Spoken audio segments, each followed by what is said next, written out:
Okay, so we are firmly going down because I think it's pretty clear to me. I'd be willing to make the bet that the media is on the side of vaccine mandates. Okay, they want the top-down control and the sense of theoretical safety that a vaccine mandate gives them in their own little bubble. And so that's why I think they support this. And I think, blowing up Ivermectin was kind of a method of many that they've undertaken to do that, whether we believe in vaccine mandates or not. But now it's coming. It's coming in the LA school district. It's, Biden is trying to push this thing through the BLS. This is going to be a very, very big deal. By the way, another insane statistic, just sorry to interrupt, I saw this today. I forgot, someone we know tweeted this.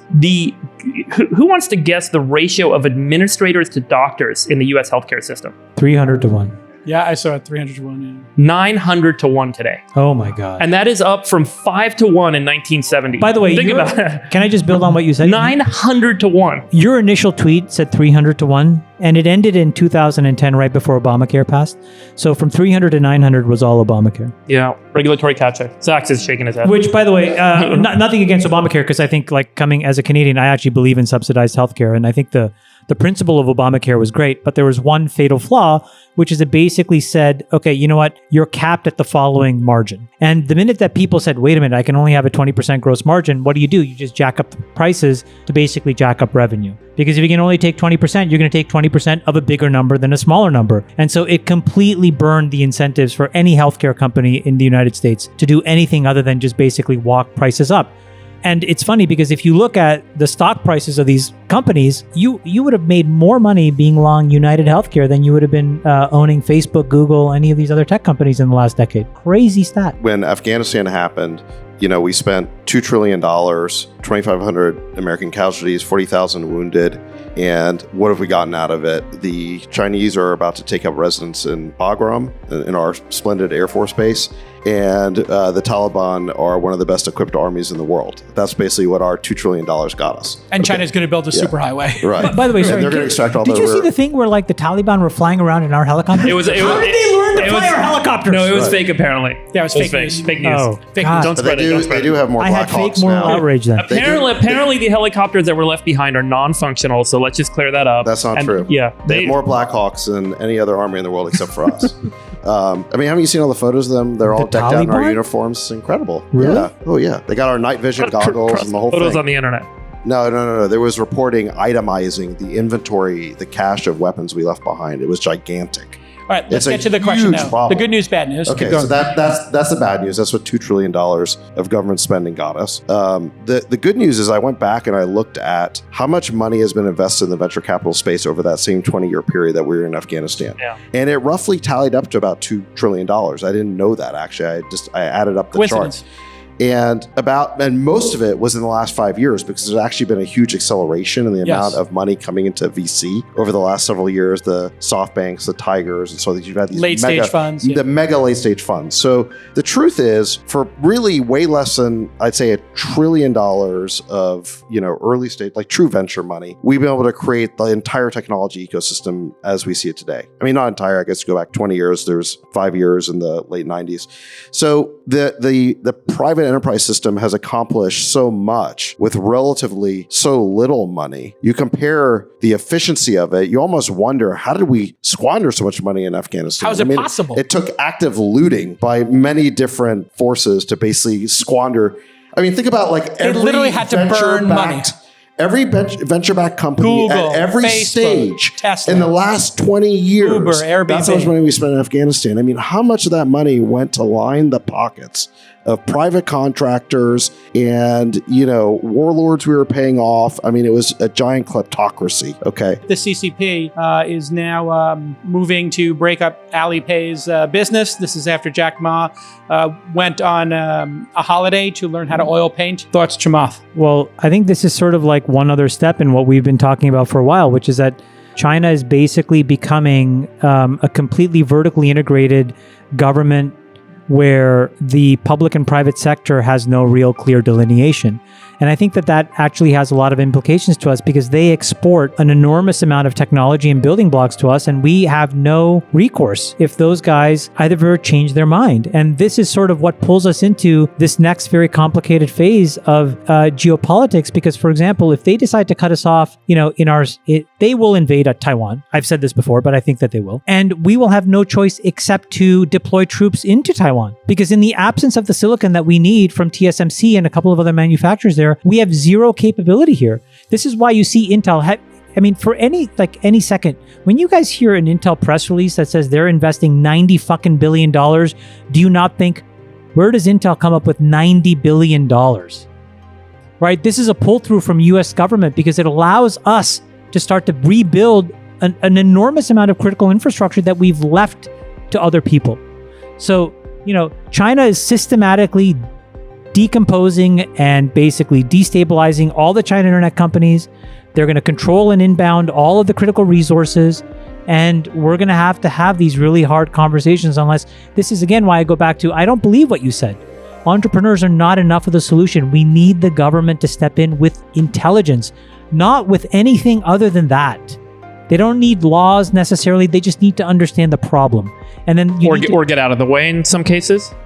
Or step in and, for example, allow the regulatory capture to be disrupted. But they won't do it because special interests, and by the way, special interests, what do they spend? If you try to donate to a fucking congressman $4,000, $2,500, these people aren't spending $80 million to defend an $80 billion business. They're spending $80,000. And that's why we can't have progress. That's crazy to me. What do you think about decentralized crypto, finance in America? Should we allow it? Should we tax it? Should we regulate it? We should clearly allow it because this whole crypto stack, this whole decentralized finance stack that's being built could very well be the future of finance, and we certainly want to be ahead of that curve. Maybe there's some bubbles inherent in that, but I think what's really interesting, there's certainly a lot of really smart engineers, coders, entrepreneurs who are going to that area. And so I think it'd be a mistake just to discount it. I think we want America to be on the forefront of that technology wave, just like every other technology wave. I'll make a prediction. My prediction is in the next 20 years, the DeFi movement will catalyze a movement against the open internet. And it is because state actors will compete with private actors for this battle between centralized, institutional, state-based control systems.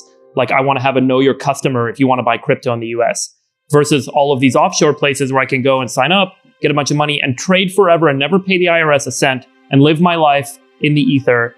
And the open internet will start to get threatened. We've seen this in the past where proxy servers and DNS servers got, requests from the DOJ and takedown notices. And if that starts to happen, where all the servers and all the fiber lines that are running in and out of the US and elsewhere start to get kind of tackled, like China has a closed internet, you could start to see this become a really ugly battle that starts to play out.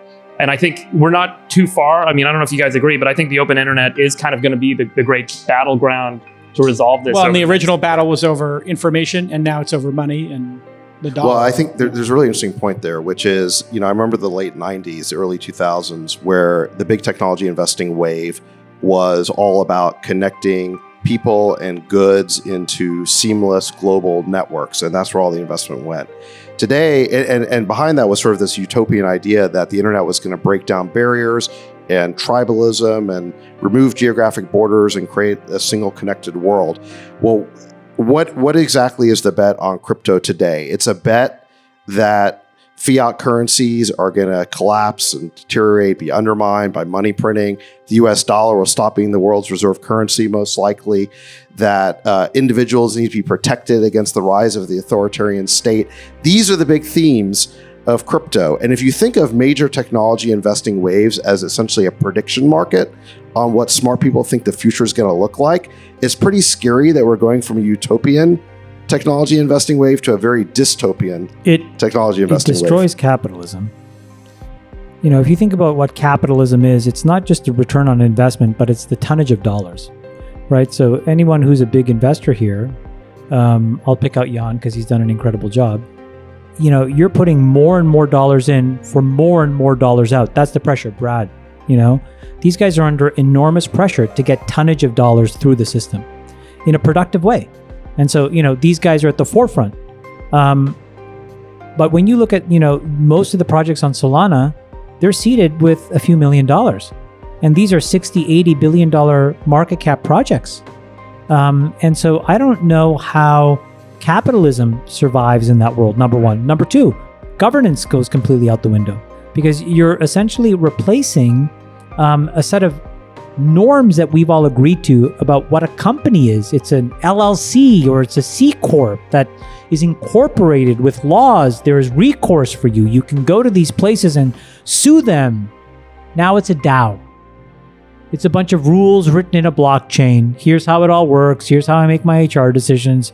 Here's this, here's that, here's the other thing. And then you basically decompose everything into a service where it's recursive. You cannot build with me unless you make yourself buildable to others. Okay. So when you add all these three things together, I think to me, it's the most incredibly positively disruptive force I have seen. I think it will destroy wealth. I frankly couldn't give a fuck. And I think it's better for the world.